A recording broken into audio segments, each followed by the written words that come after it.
You scratch a small notch into a bone, then another. You're not doodling, and you're not bored. You're counting something that matters to you, something that decides when the herds move, when the rains come, when the plants you depend on are finally ready. Above you, the same moon that was a thin, curved sliver some nights ago is now almost a perfect circle. There's no calendar on a wall. There's no phone in your hand. There's just a bone, a sharp stone, and a question you need answered. How much time has passed? This wasn't writing, and it wasn't art.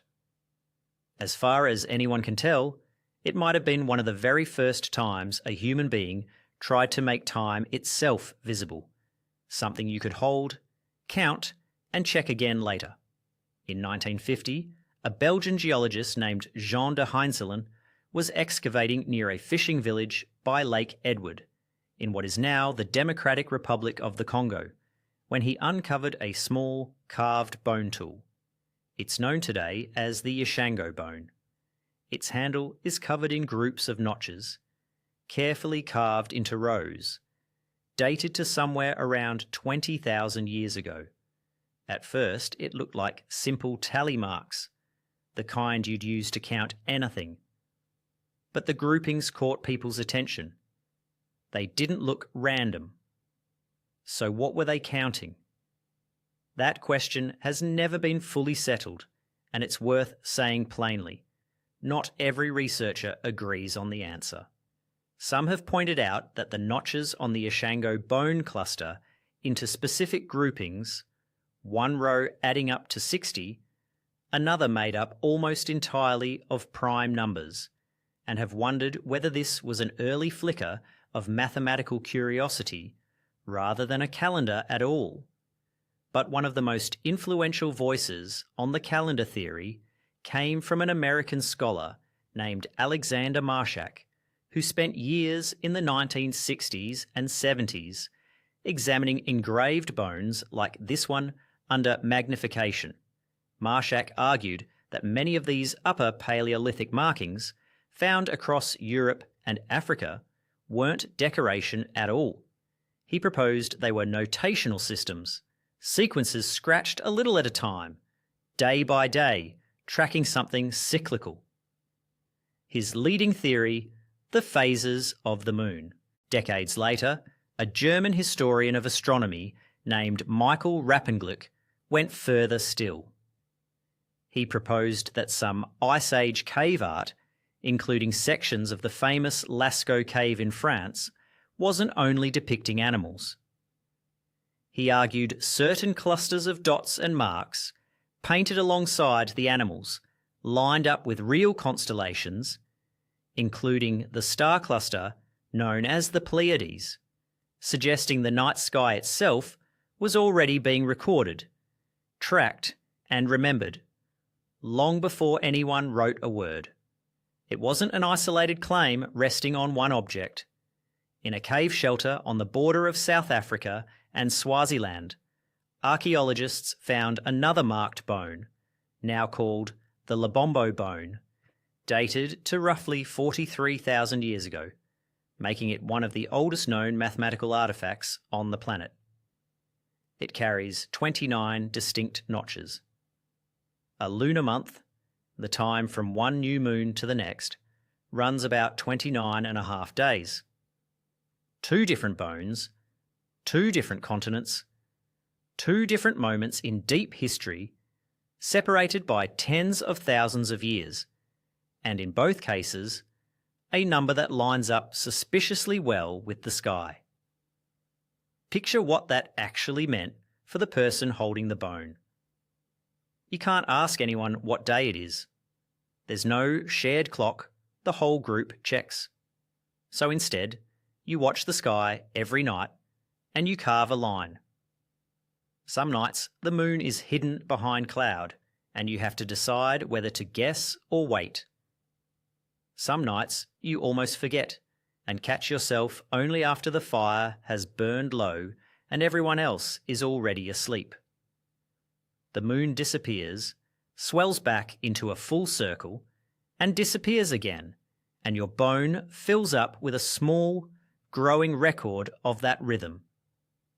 It's slow, it's deliberate, and it works because the moon doesn't lie to you, and the bone doesn't either, as long as you remember to make the mark.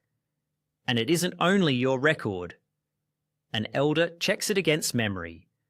A child watches you make the cut and learns, without being told it's a lesson, that time is something you can hold in your hand and pass to someone else when you die.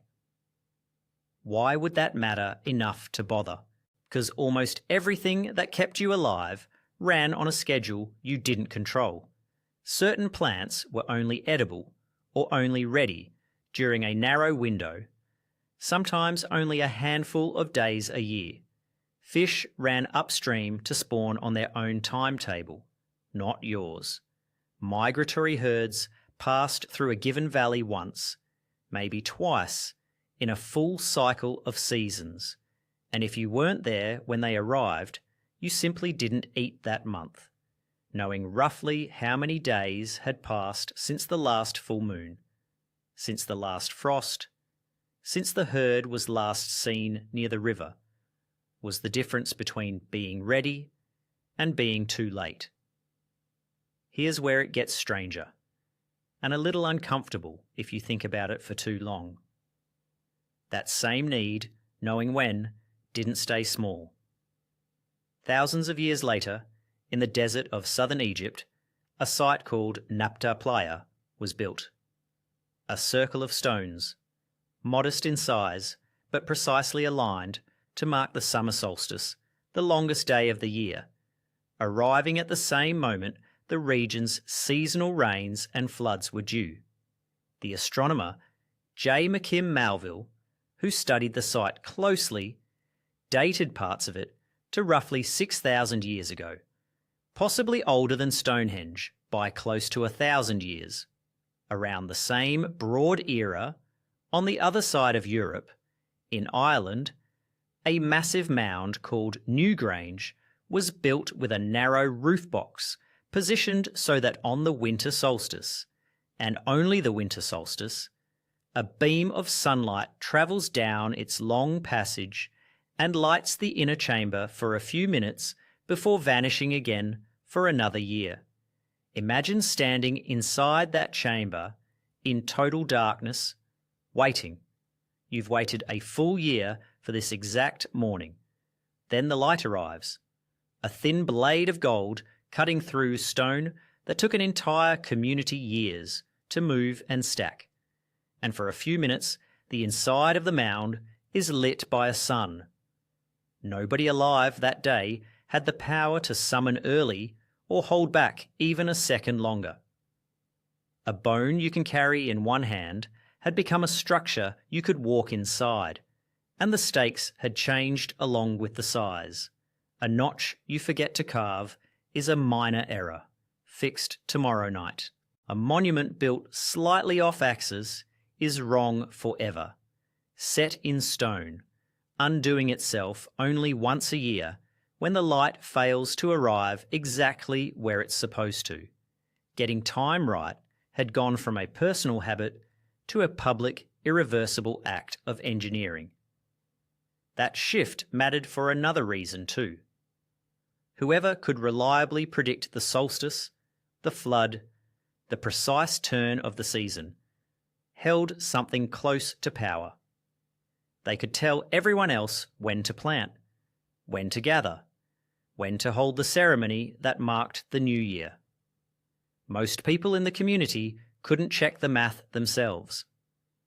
They simply had to trust whoever stood at the mouth of the passage and announced that the light had, once again, arrived exactly on schedule.